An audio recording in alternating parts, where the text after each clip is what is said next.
Movie की शुरुआत में हमें 10 साल आगे का सीन दिखाया जाता है, यानी कि सन 2032 में ईवी नाम की एक लड़की दिखाई जाती है। रात का वक्त होता है, ईवी अपने घर जा रही होती है। तभी ईवी के साथ दो लोग मिसबिहेव करते हैं। ईवी अपनी जान बचाने के लिए स्प्रे निकाल लेती है, पर इससे पहले कि वो उनको नुकसान पहुंचाती, वो लोग उसी को पकड़ लेते हैं। दरअसल ये सरकारी मुलाजिम है। ये लोग ईवी के साथ जबरदस्ती करना चाहते हैं। तभी वहाँ पर एक नकाब पोश आता है जिसका नाम वी होता है। ये उन दोनों को मारकर उसे बचा लेता है। ईवी भी उसे देखकर डर जाती है, जिस पर वो नकाब पोश कहता है कि क्या आज रात तुम मेरा शो देखने चलोगी? ईवी कुछ देर सोचने के बाद बोलती है, हाँ मैं चलूंगी। दरअसल ईवी को लगता है कि वी एक जादूगर है। वी उसे एक लिफ्ट के जरिए एक बिल्डिंग की छत पर लेकर जाता है और कहता है कि मैं अब तुम्हें अपना शो दिखाऊंगा। जिसके साथ ही सामने वाली बिल्डिंग में धमाका होता है, जिसे देखकर वी खुश होता है और ईवी उसे देखकर डर जाती है। वो बिल्डिंग दरअसल एक सरकारी अदालत होती है, जहाँ पर क्रिमिनल पर केसेस चलते थे। अगले दिन सुबह को न्यूज आती है कि कोर्ट की बिल्डिंग को किसी ने उड़ा दिया है, लेकिन गवर्नमेंट कहती है कि बिल्डिंग पुरानी थी, इसीलिए हम ही ने उसे उड़ा दिया है। तभी एक न्यूज रूम में वी आता है अपने बॉडी पर बम बांधे हुए, और यहीं से न्यूज चैनल पर न्यूज ब्रॉडकास्ट हो रही थी। वो लाइव पूरी दुनिया को बता देता है कि उस बिल्डिंग को मैंने तबाह किया है, हम गवर्नमेंट के खिलाफ हैं। 5 नवंबर को हम प्रोटेस्ट करेंगे पार्लियामेंट के बाहर आकर। वी उस बिल्डिंग से निकल ही रहा होता है, तभी पुलिस उसे घेर लेती है।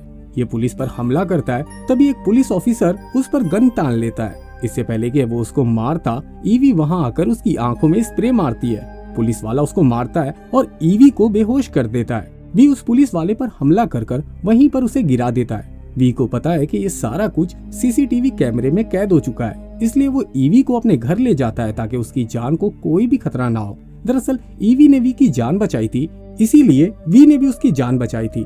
ईवी को जब होश आता है तो वो देखती है कि वो वी के घर में है। वो यहाँ से जाना चाहती है, मगर वी उससे कहता है कि तुम सीसीटीवी कैमरे में मेरी मदद करते हुए कैद हो गई हो, इसलिए पुलिस वाले अब तुम्हें भी मेरा पार्टनर समझते हैं। दरअसल ईवी के पिता एक एक्टिविस्ट थे जिनको जेल में बंद कर दिया गया था और वहीं पर उनकी मौत हो गई थी। ईवी के भाई को भी टेररिस्ट अटैक में मार दिया गया था और अब वो इस दुनिया में अकेली है, इसलिए वो वी के घर में रुक जाती है।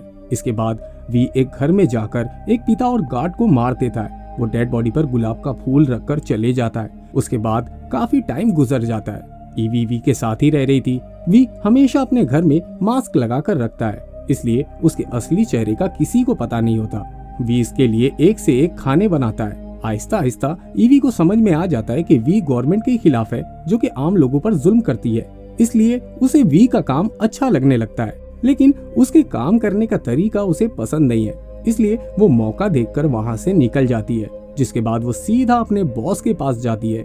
दरअसल वो अब भी डर ही रही होती है, क्योंकि पुलिस उसको ढूंढ रही थी। उसका बॉस उसे शांत रहने को कहता है और ईवी को एक पेंटिंग दिखाता है। उसके घर में एक किताब भी होती है। दूसरी तरफ हम देखते हैं पुलिस ऑफिसर गुलाब का फूल जो डेड बॉडी पर रखा गया था लेकर डॉक्टर के पास जाता है। डॉक्टर फूल को देखकर बहुत परेशान होती है, जैसे कि वो उस फूल के बारे में पहले से जानती है, मगर वो पुलिस को कुछ नहीं बताती।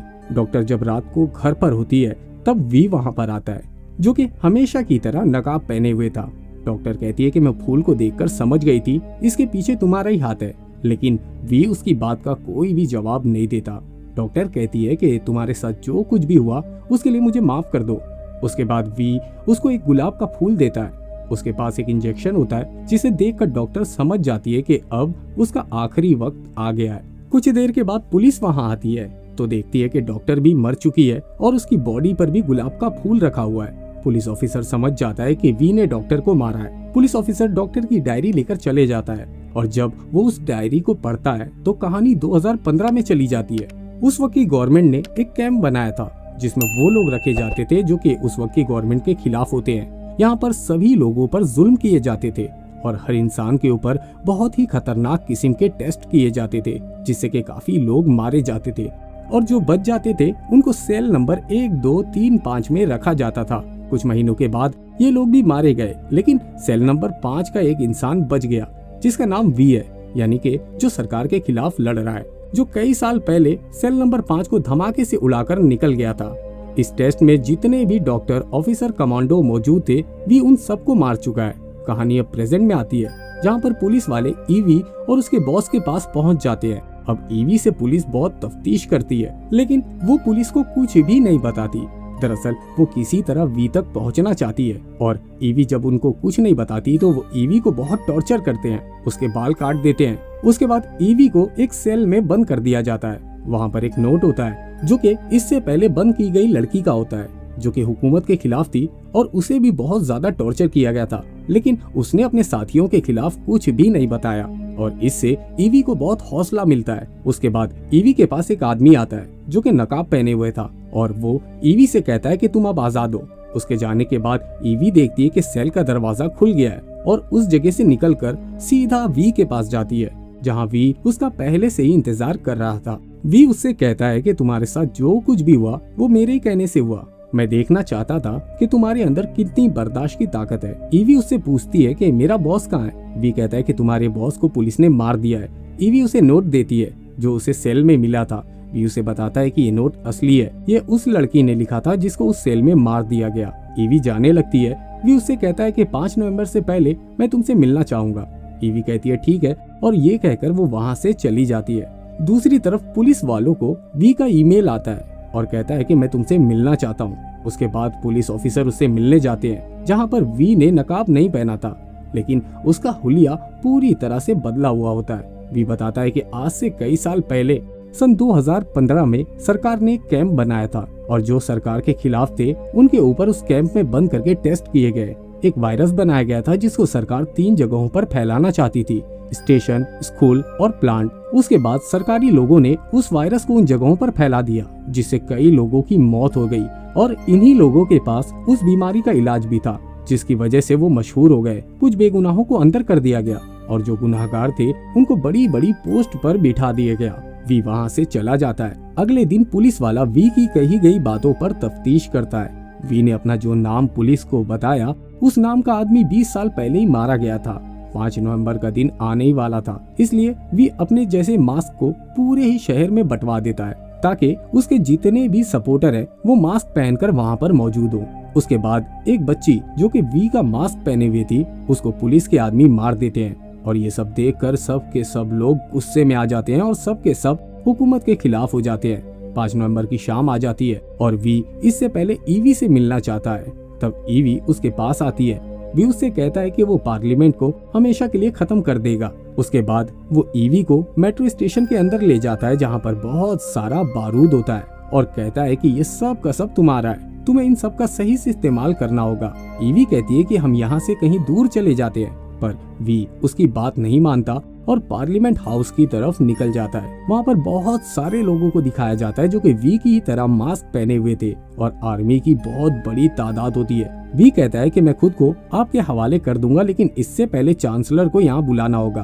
फिर चांसलर को यहाँ लाया जाता है। वी चांसलर के पास जाता है और चांसलर को मार देता है। इस पर पुलिस वाला वी से कहता है कि मैं तुम्हारा चेहरा देखना चाहता हूँ, लेकिन वी उसको अपना चेहरा दिखाने से मना कर देता है, जिसके बाद वी पर बहुत सारी गोलियां चलाई जाती हैं और वो भी उनके ऊपर चाकुओं से वार करके उन सबको मार देता है।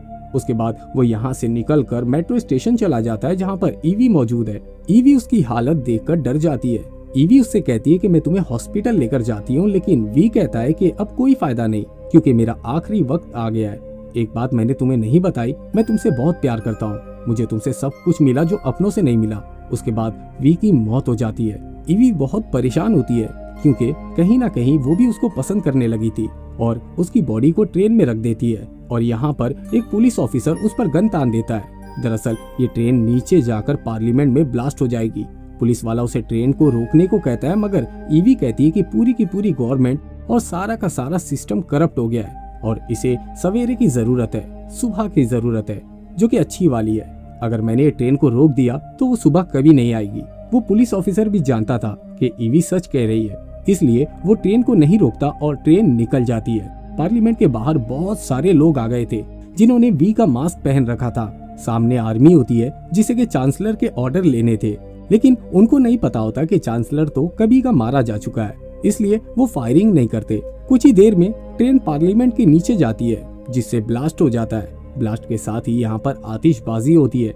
नई सरकार बनेगी जो लोगों के लिए अच्छे काम करेगी। पुलिस ऑफिसर ईवी से कहता है कि उस मास्क के पीछे कौन था। ईवी ने कभी भी उसे नहीं देखा था, लेकिन वो कहती है कि वो एक आम इंसान था जो इस गंदे सिस्टम को खत्म करना चाहता था, इसलिए हम उसे कोई नाम नहीं दे सकते। वो एक ऐसा फाइटर था जिसने सब कुछ बदल कर रख दिया।